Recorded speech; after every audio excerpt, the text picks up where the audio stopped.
And eto naman, guys, no, sabi ko nga, there will be more opportunities. Ito guys, kasi nakikita natin na parang nakapag-recharge kayo ng energy nyo, or pwedeng for the longest time guys, pwedeng naging stagnant yung buhay nyo. And sabi ko nga guys, magkakaroon kayo ng positive change. Etong change na to guys, parang mas naghahanap kayo na itong energy na to, swak na swak sa inyo tong message na to, itong be assertive, kasi nakikita natin na mas action kayo ngayong October, mas maghanap kayo ng opportunity, mas open-minded kayo.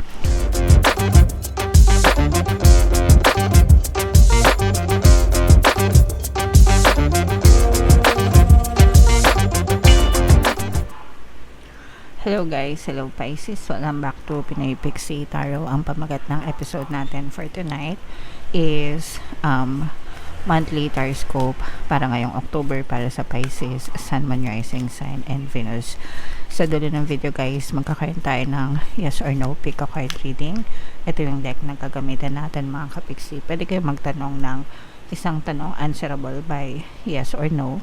Tapos titingnan natin yung sagot ng tarot sa inyo. Sa dulo ng video yan guys, kaya make sure na tapusin yung video hanggang sa dulo. So unahin natin tong deck na to. Tingnan natin yung mga angel messages para sa inyo. Meron tayong compromise, mga kapiksi. Ibig sabihin nito guys, no, kailangan marunong tayong makipag-usap sa ibang tao, and kailangan marunong tayong makipag-negotiate for win-win kompromiso, di ba?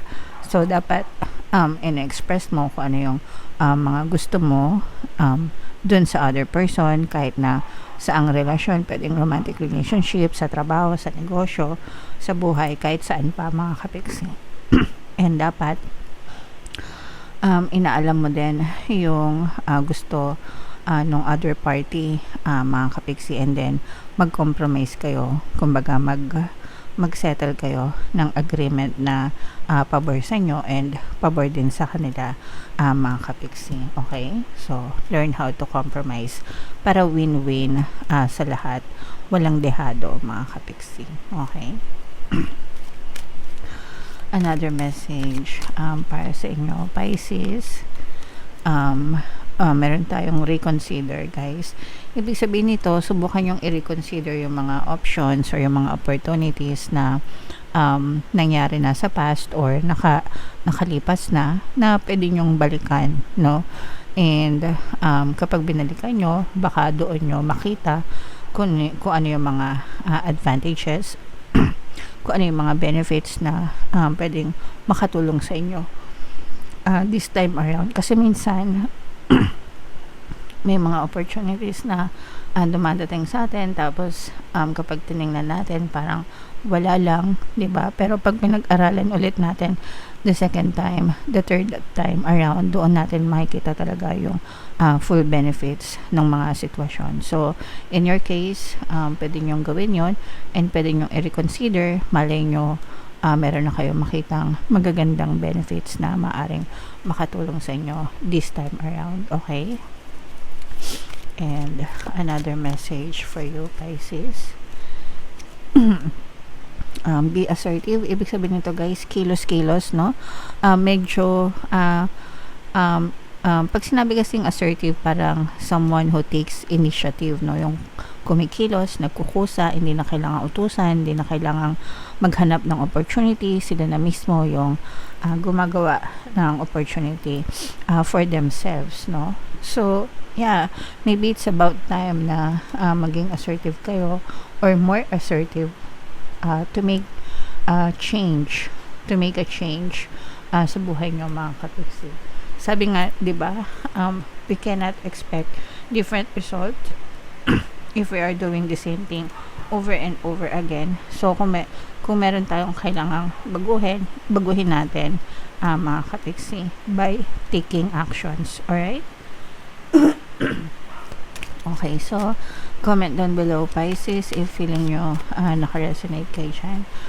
Shuffle natin to guys. Hanapin natin yung energy ng Pisces. Habang sinashuffle ko to, panoorin nyo muna yung video natin regarding sa ating paano mag-manifest ng abundance video course. Kapiksi, sawa ka na ba sa mga struggles at hirap sa buhay mo?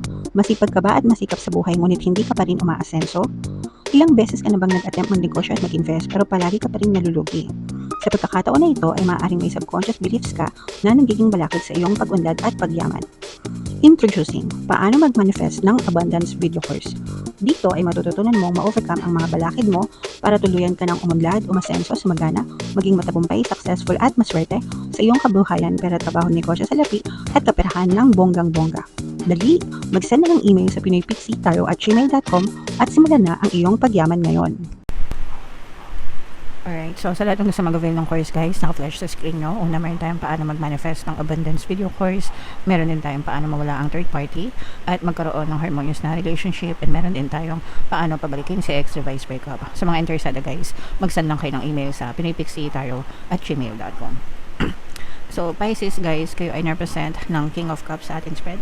Datag natin yung spread nyo mga kapiksi. And sa mga naghahanap guys ng mga pampaswerte na lucky charms or lucky bracelet, may mga items na may kita kayo guys sa description box itong video. Check out yun na guys. So, ito yung sample, ito yung aventurine, ito naman yung citrine mga kapiksi. So, ito guys, this is both negative and positive. Yung sa negative na nakikita natin guys, no, is medyo for some of you pwedeng maka-experience kayo ng konting trouble, financial troubles ito mga kapiksi. Okay? So, pwedeng medyo kinakapos ng konti sa pera, o kaya naman baka meron kayong unexpected na pagkakagastusan, no? Kaya medyo kakapusin. So, it's important talaga guys na mag-save tayo, no? Mag-save ng pera mga kapiksi, para pagdating ng mga emergencies, meron talaga tayong madudukot. So, it's very important guys. Okay? And yun yung nakikita natin pagdating sa negative guys. Pagdating naman sa positive, unahin natin yung sa relationship mga kapiksi, kasi for some of you, nakikita natin nagiging maganda yung daloy ng relationship nyo, no? Actually, kahit anong status pa ng relationship nyo, pwedeng bago pa lang or pwedeng matagal na kayo nagsasama, pero parang meron kayong nadidiscover na bago sa person nyo mga kapiksi, whether hindi masyadong maganda or maganda man yung nadidiscover nyo, pero dahil dun sa mga nadidiscover nyo guys, mas lalo lang nag-i-strengthen yung relationship nyo. Okay? Ibig sabihin, mas lalong nagiging ma-okay yung relationship nyo ng iyong partner or specific person. The more na nakikilala mo siya, the more na minamahal mo siya, the more na mas nagpa-prosper yung inyong relationship. Likewise, ganun din siya sa'yo. So, parang mas lalo nyong tinatanggap yung isa't isa despite ng mga flaws nyo, di ba? And yun yung, ganun naman talaga yung true love mga kapiksi. True love is loving the person despite ng mga hindi magagandang bagay about them. Okay? So, i-mind nyo na yan, harmonious na relationship na yan, abundance of love, no? Kasi nakikita natin na punong-puno talaga ng pagmamahal between you and that person mga kapiksi. And for some of you naman, eto guys, this is your energy, or you may be dealing with another water sign, Cancer, Pisces, Scorpio. Nakikita natin na may mga maganda, this is a brand new beginning for some of you mga kapiksi. Pero brand new beginning towards positive changes. Okay?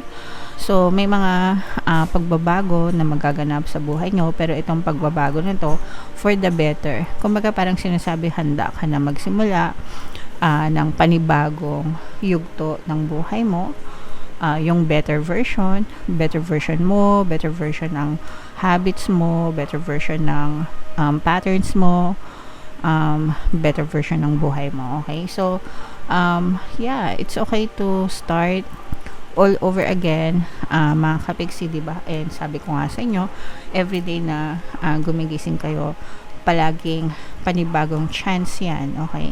Na binibigay sa iyo ni universe. So, make sure na sayangin mo yung araw mo sa pag-iisip ng mga bagay na gusto mo kaysa sa pag-iisip ng mga problema mo. Kasi pag inisip mo yung mga problema, mga kapiksi, sinasayang mo yung isang araw mo. Okay? Pero kapag iniisip mo yung mga desires mo everyday, ibig sabihin ginagastos mo yung energy mo sa kapaki-pakinabang na paraan. Because eventually, kung ano yung pinagtutuunan nyo ng pansin, yun din yung mapupush out sa inyong physical reality. When hindi natin alam, we only know na kapag dominant na siya sa inyong subconscious mind, then you will experience it, mga kapiksi. Alright? So, another message. Tingnan pa natin, guys.